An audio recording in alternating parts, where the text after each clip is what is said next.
Hey guys, welcome back to the channel. For some of you, it's probably the first time because a lot of folks just came in from that Huracan Performante drifting in the snow video, but it's not all supercars here on Tedward Drives. Behind me is the Honda Civic Type R. Every OEM has their niche, their thing. So if you're BMW, you're gonna pedal the joy of driving and German engineering. Honda has always been race-inspired reliability. But it is important to know that just because it has a Honda badge doesn't mean it's 100% bulletproof. Now, Honda will take care of you under warranty, that's a given. This car has actually received a new transmission and new catalytic converters. Fortunately, the transmission and clutch that were replaced on this car, when the starter ring, that's the gear around the flywheel, it's press fit, separated itself from the flywheel and launched the clutch and did some damage to the gearbox. So fortunately that was all replaced under warranty. But it's important to recognize that all cars, especially in their first year, are gonna have some flaws and weaknesses. So we're gonna try to reinforce a couple things today. Number one, we've got some Acuity Instruments gear where we're gonna do a new spring on the shift lever and some base bushings just to make that tighten up. Obviously not exactly a reliability enhancer, but makes it feel better. We're starting off with shifter components like upgrade shift knob, base bushings, centering springs, and shift boot collar upgrade for Eddie's Civic Type R. In addition to that, we're also doing an actual accelerator pedal relocation bracket, which should help with a lot of heel-toe downshifting in his car. It does have auto rev match, but at the same time, turning it off is a much more tactile experience for Eddie, so that's why he got the pedal relocation bracket. And then these base bushings should help stiffen up the entire shifter assembly because the stock rubber runs do have a little bit of play side to side. But yeah, pretty much we're just making the entire shifter kind of more solid for Eddie when he takes his car out into the track. The main reason we're upgrading the shift knob, I love the stock Type R shift knob, it's fantastic, but Honda seems to think that everybody lives in a warm climate where it's over 50 degrees. Yeah. And when it's under 50 degrees, you literally hurt your hand touching it because it gets so cold. It stays cold for like a half hour. This is how race car drivers sit when they're driving their Honda Civic Type R. Okay. How do you explain heel-toe downshift? So the nice thing about these cars is they're really easy to take apart. You usually can just take it apart honestly with a trim removal tool and a Phillips head screwdriver. I've done the disassembly myself like 15, 20 times at this point. So this should come apart probably within 5 to 10 minutes. For example, how easy it is. Like, you don't have to take this apart, but like it's just like this. These parts are a little bit more difficult, but the first time you remove them, it's tougher. But after you remove it once, they start coming out like cake. But there you go. Up there, get to here. So you be very careful.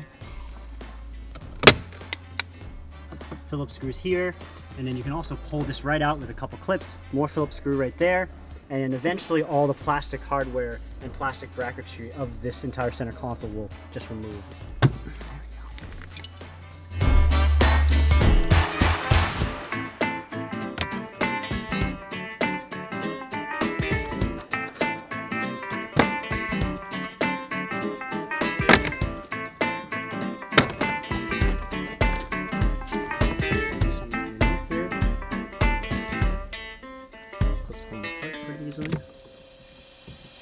Oh, you're bleeding already. Really? Where? Your finger. Oh man. Some minor first aid was just performed. Let's go find out what Powen cut himself on so maybe you can avoid it while you're playing with the interior of your Honda Civic Type R. What did you cut yourself on? I kind of looked at how it's cut me, and I realized as I was pulling that off, this edge right here is really sharp, actually. Oh, this like guy. you can actually feel, like, oh my god. All right, Yeah. top tip. Top tip. Careful when you remove it, because oh my god, I didn't even feel it. Samurai That's sword. like the first time it's ever happened. Okay, cool. The Japanese know how to make a sharp sword. Sharp card.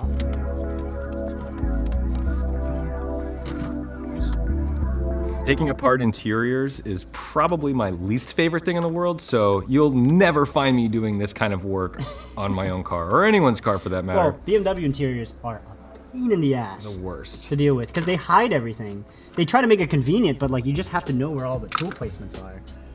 This might also just be like a tutorial on how to jack a radio from a Honda Civic Type R. I mean, I have the full center console disassembly video on the Acuity channel. That was quick. Yeah, that's and you're like, doing this on camera. Like, you could do this in like you know, minutes. And you're trying to be nice to it. Yeah, like this is. Oh my God. All right, see, this is like panic mode for me. I hate this crap. What is this? What is, oh, it's sunglasses. Like there. Pops right out. Undo the wiring on the back, and it comes right out. Then you can move on to disassembling the actual bolts that hold on the center console to the chassis. The hardest part about removing the center console, in my opinion, is people struggle with taking apart these electrical clips that hook into the plastic console. Just take a 9-degree pick tool and you can actually pull it back slightly to press like a little tab on either side, and that helps you a lot in terms of popping them out. Got it. And then all right, so why are we even doing this? So you have to take apart the entire center console to really get the best access to this shifter assembly. Now, these cars Hondas have always been known to have excellent transmissions, but for the 10th gen, it's a little sloppy. You can kind of see that there's a good amount of just hairiness. I will say that it's more in the SI than the Type R, but I'll give them that. We are going to be replacing the centering spring. We are going to be replacing the base bushings. There's 4 of them along the actual base of this shifter assembly. And we're also going to be replacing the shift knob. And for aesthetic things, we're also going to be replacing the shift boot collar. But then afterwards, we have the pedal too. Okay.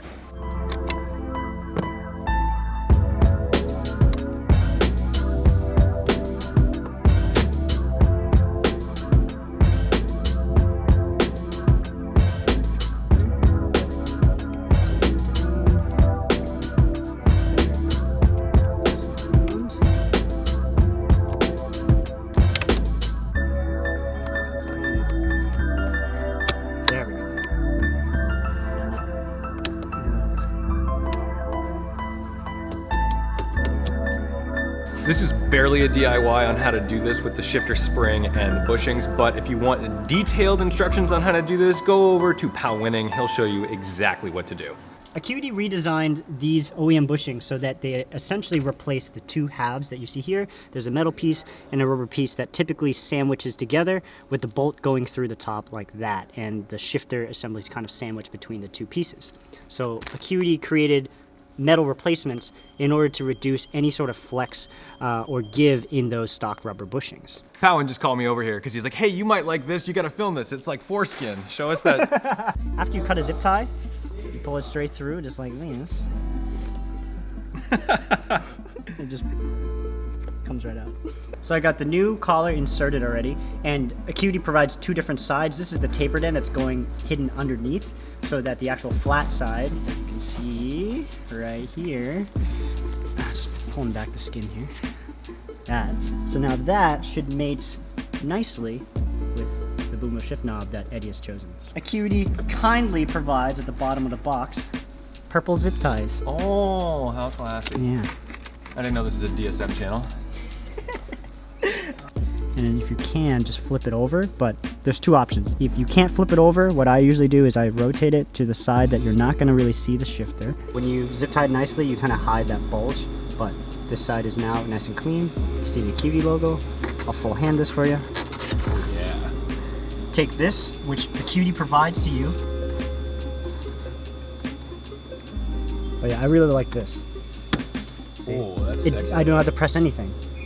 Pulls right out. That's great. It's more like what BMW did when you have to pull Yeah. the whole knob off. But Except sometimes that comes out when you're shifting in a second. oh my god, yes. Oh my god, yes. You're like, oh, the shifter's just off in my hand now. Yeah. Oh, that's satisfying. Ooh, this is already. Ooh, that's loads better already. There we go. Dude, that takes some force. Oh, Jesus Christ.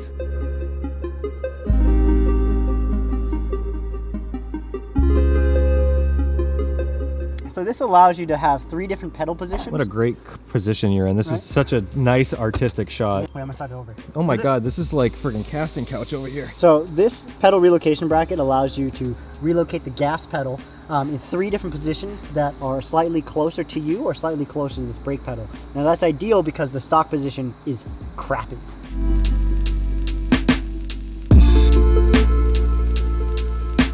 So there you go. That is the shifter bushing and spring and I guess shift knob install. Very exciting stuff. But Coming up, we're gonna be doing an oil cooler, an intercooler, front grille, and some other stuff to try to keep this car cool on track, because next season, this is gonna see a lot of abuse. And the fact that we've already gone through a transmission doesn't really make us feel that comfortable. Not a whole lot we can do about that, but what we can hope is that the new transmission that Honda gave us is in better shape than the old one that was from the first early build. And thanks to David here at Renscott, an automotive parts manufacturing company here in Cambridge, Massachusetts, we've got a beautifully warm, heated bay to play with the cars.